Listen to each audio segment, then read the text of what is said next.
Okay, so in this lesson or this video, we are focusing on the appropriation account. So I just want to introduce the account. I want to get your mindset to see this account a specific way in order for you to understand, right? So don't get confused when you're seeing the retains earnings note here. Don't get confused. Before we go any further, I just want to give you the definition of appropriation account, because for me, when I was still in school and I'd hear the name appropriation account, it was just something that was on my exam, but I didn't really understand. So the word appropriate means to take something for one's own use, typically without the owner's permission. That is not the definition we want. That definition applies somewhere in politics. If you know, you know. The definition that is applicable here is the second one. It says to devote money or assets to a special purpose. So, in saying that, when you have the appropriations account, you have money coming in, right? I'm going to use the dollar, but rand also is applicable. You have money coming in from your profit or loss account, right? Profit or loss account. This is your income statement. If you look at your income statement, that last line, net profit after tax, or the one just before that, the profit before tax, that is your amount there, and you use that amount and you apply it to the appropriations account. I'm just gonna write APP, and it's not the app account, it's the appropriations account. You're gonna apply it to the appropriations account, where when the money gets to the appropriation account, it will then go to its rightful places. But once it gets there, we're going to have to subtract all of our expenses in regards to retained earnings, right? Our retained earnings expenses, right? Hence I put the retained earnings note there, but we'll get back there. And once after you've done that, whatever is left is now taken to your retained earnings or retained income. Earnings, same thing, can be used interchangeably, right? And then you would then use that money again to invest back into the business or buy back shares or whatever the case is. Now, if you in grade 10, if I'm not wrong, and maybe in grade 11, in your retained earnings, it would be you using that money to distribute to your partners in a partnership, right? In a partnership, you would use that money to distribute to the partners, but I will go into that and I'll show you where the difference is between distributing to partners and distributing to a company, right? Remember, partners can be you and your best friend started a business, right? A business, not a company.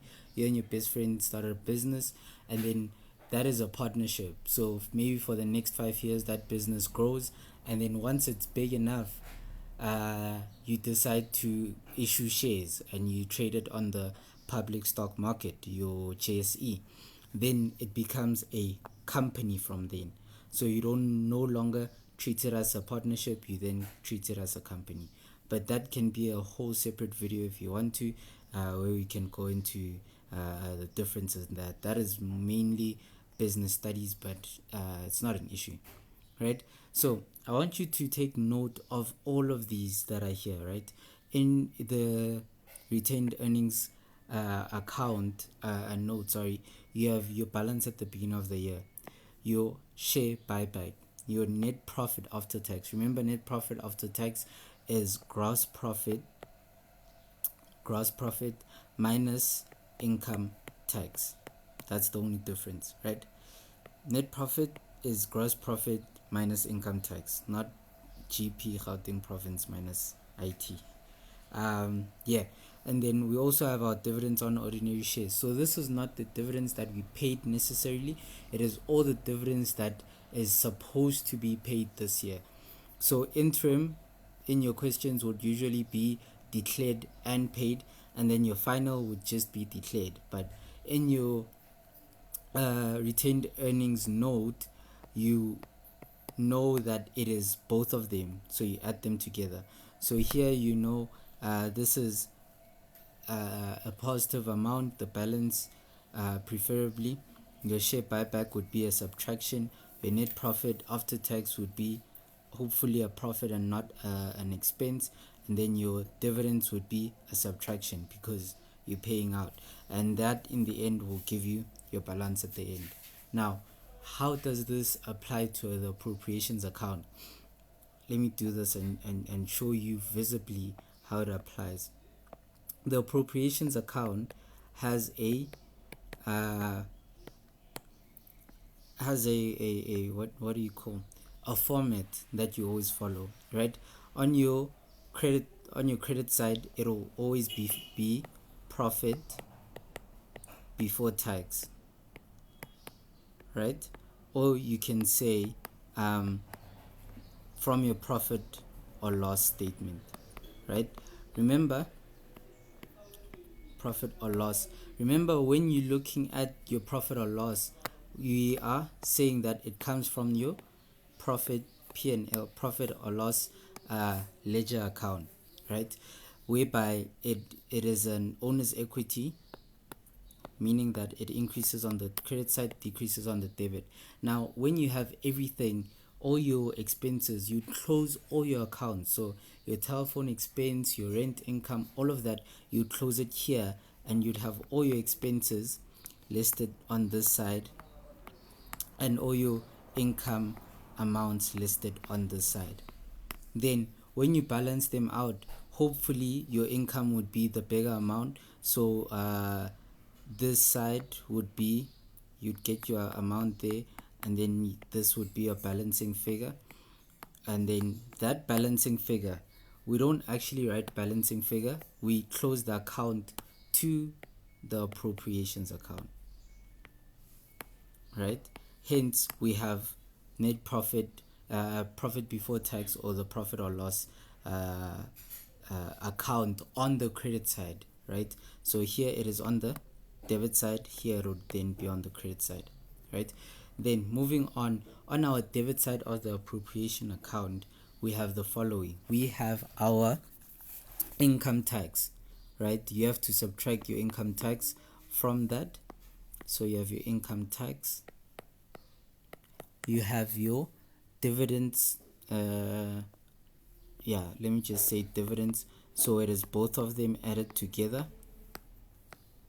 I'm gonna say I plus F, interim plus final dividends. And then finally you have those two. I'm gonna start on that, right? You have those two. Now if you look at this, these are already there. Profit before tax is this amount, net profit, but remember I said net profit is gross profit, which is this one here, gross profit, minus income tax. Your income tax is there, income tax. Then you have your full dividends, interim plus final, which is those two there. Interim plus final is that, you have that there, right? The only thing missing is your share buyback and your balances on the retained earnings account, right? And this is where the other part comes in. Remember, now we're looking at how much money does the company still have at the end of all of this, right? How much money do we still retain after everything? So we will then say here our retained income, right? Retained income account, and in our retained income account we will have our balance on the credit side, right? Now we would then take this balance out and take it to the appropriations account, right? Let me make it a more visible color. We would then take this balance out and take it to the appropriations account, and the proper way of doing that is that we would debit the retained earnings account, appropriations there, appropriations account, and then you would have to credit your appropriations account with retained income. So whatever balance you had from the previous year, you're adding to the current profit that you have, and you're subtracting your income tax and your dividends, right? Then after that, you will have the money that you have left, right? Remember, the appropriations account is a I don't this is not the right word or the word I'm using, but it's a segue. It's a middle account whereby you are appropriating, you are sending the money to the places where it has to go as per our definition. So once you have that, you will then find the larger amount. So let's say it's the debit side, hopefully it's always the debit side, and then take it to the credit side. Then your balancing amount here will then be taken back to the retained income account.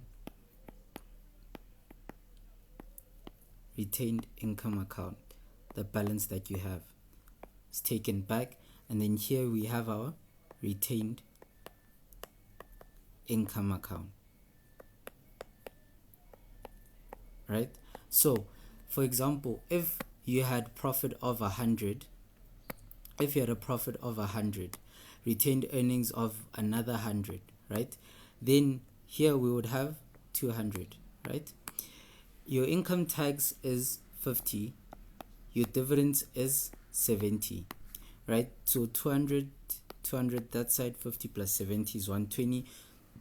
Sorry, therefore your balancing figure would be 100, and we said that is 120, 180, no 80, sorry, not 180, just 80.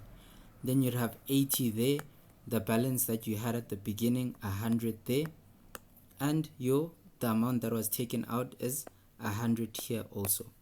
But now remember, we said that there was still a few accounts that were left.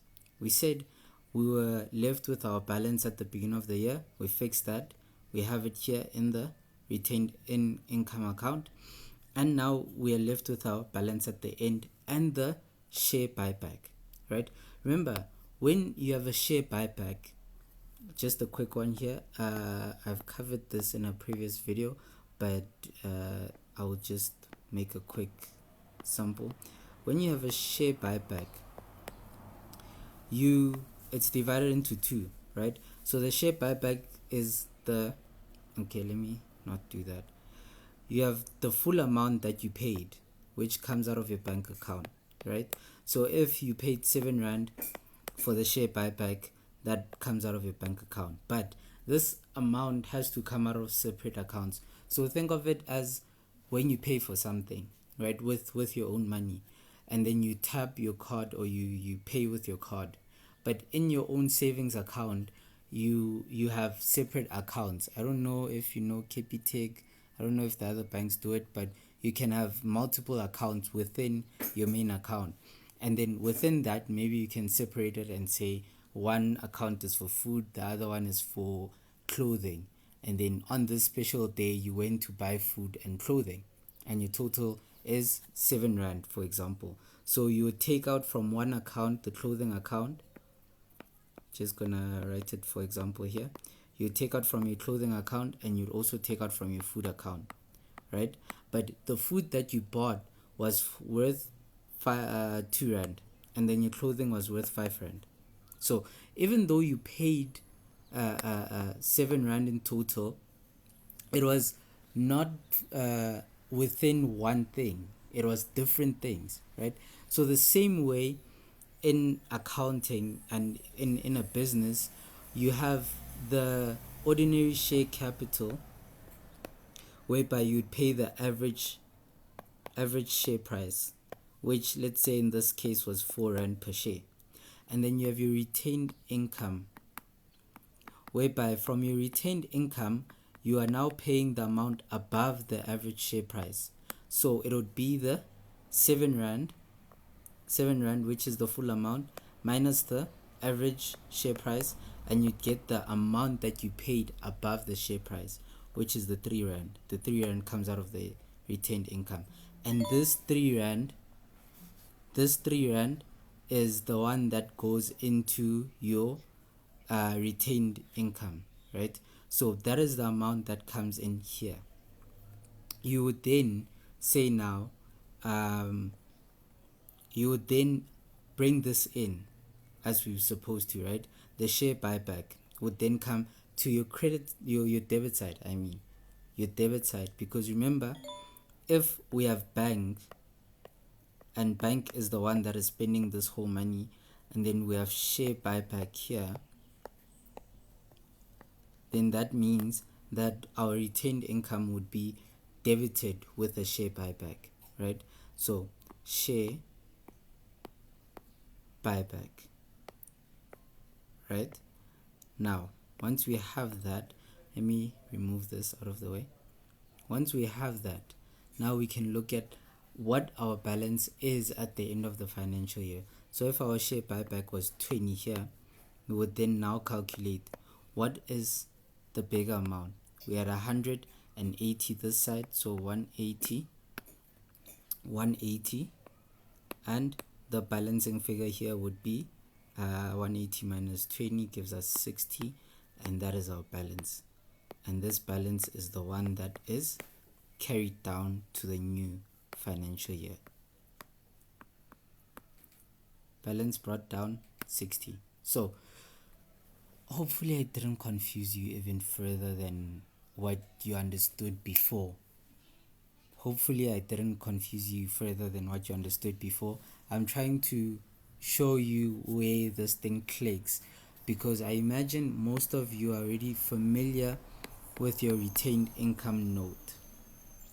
And once you understand your retained income note, you then just have to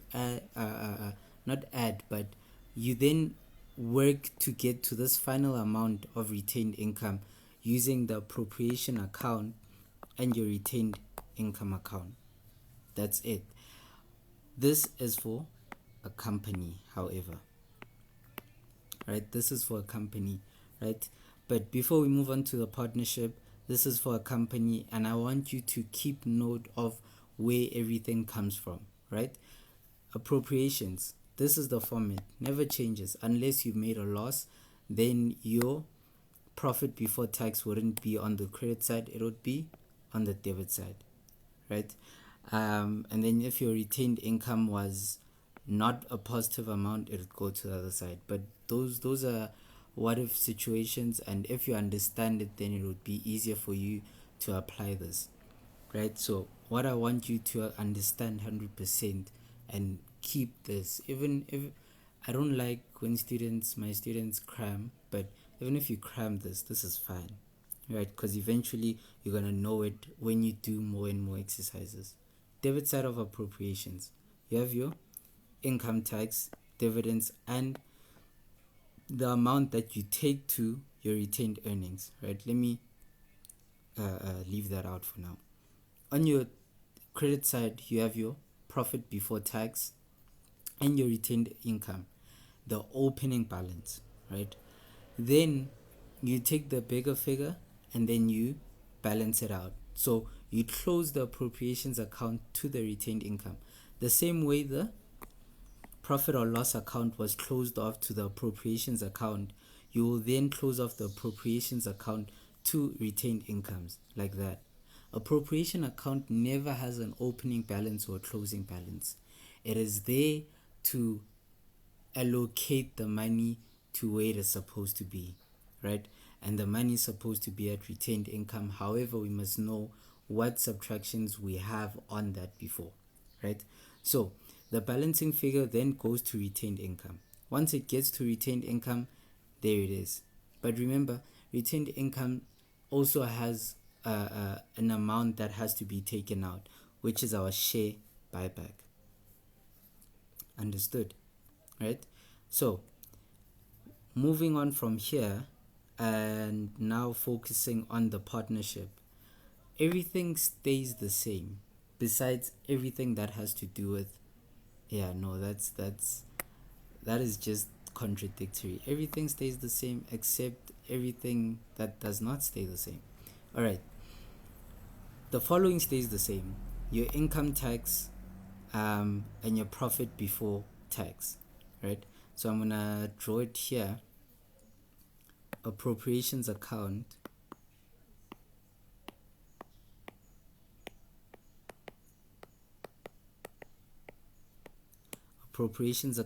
of a partnership. You have your profit before tax. I'm just gonna write profit, but remember, we want our net profit. We want to know how much money we keep. If it's just gross profit, we still have to pay the tax, man. So here we're gonna say income tax, and this is not the amount that we paid. Remember, when you do your income tax note, there is an amount that you pay and the amount you still owe. We are looking at the whole amount that is supposed to be paid, right? So yeah, that's another explanation. I feel like I'm gonna make this video too long, right? That is your income. Then you have the following deductions specific to a partnership. You have your salaries. No, that's shares. Sorry. You have your salaries specific to appropriation. So let me do this in another color so that you know that this does not apply for a company, right? You have your salaries of the partners, right? Then you have your interest on their investments, and then you have their bonuses, right? Then from this you then move to, sorry, I'm looking for a different color here. Okay, that should do. You then, the same way here, you would have your balancing figure, which would be the retained income amount. Here you would balance this out, see which side is bigger. Probably, well, hopefully and usually the profit is the bigger side, and then you have your partnership. I hope I'm remembering this right. The amount that goes to each partner, so their share, you're sharing it between them. So partner 1 and partner 2, so this is their share after everything else, right? Remember, you're running a business here. You can't share the profits if you still have things to pay off, right? Think about it. Counting is a very logical subject. If you're running a business with your friend, and you guys have 100 rand in profit that you made, but let's say, yes, it's a car wash business. You have 100 rand in profit that you made, but then you guys have all these expenses. I'm gonna say expenses here. You have your soap for 10 rand that you have to pay. You have your clothes that you have to buy. Maybe the ones that you use they finish quickly, they don't last long, sorry. And then you also have your, let me think, soap, cloths, and then your spray inside the car, the spray that you use inside the car. That's 10 rand, right? So your total expenses are 40 rand here. But once you wash the car, you guys are now saying that you're gonna split this money 50 rand. Now, after splitting the money 50 rand, you then have to take that money and say you have to take out 10 rand out of your 50 rand and pay for that expense. You have to take out 20 rand and pay for that expense. No, that doesn't make sense. Rather, you say subtract these expenses, 40 rand, we left with 60 rand. Then we split the 60 rand 30. You understand? So those expenses that I'm talking about are these, not the expenses that go to your profit and loss statement, but your salaries, interest, and bonuses. Oh, and there's no drawings go to their personal accounts. Yes, so those, right? But also remember, this is a partnership. So if you guys make a loss, then you guys are the ones who are accountable. In that case, it would be partner 1 and partner 2 who have made a loss and now are accountable. It has to come out of their pockets in order to cover it, right? If you do business studies, you know the advantages and disadvantages of a partnership and of a company. But this is accounting, and I don't want to bombard you with anything else. I just hope that you're able to understand this, understand the differences, understand what you need to know. This video was not meant to confuse you. It was just an introduction and an understanding of how you should think of appropriations account in an easier way, right? We all know the retained earnings slash retained income note. If you have that understood 100%, then you'd understand your appropriations account. And if you understand your appropriations account 100%, then you should be able to understand your retained income account. Tip from me to you: if you are studying to write an exam or a test on either one of these, or even both of these, study these in conjunction. Therefore, the format, meaning how you write this, the format which is that, and the format here which is that, and the retained income format, you grab that 100% if you study them in conjunction. I will create a video whereby I tackle a question on this, and hopefully all this colorful mess here will make more sense then.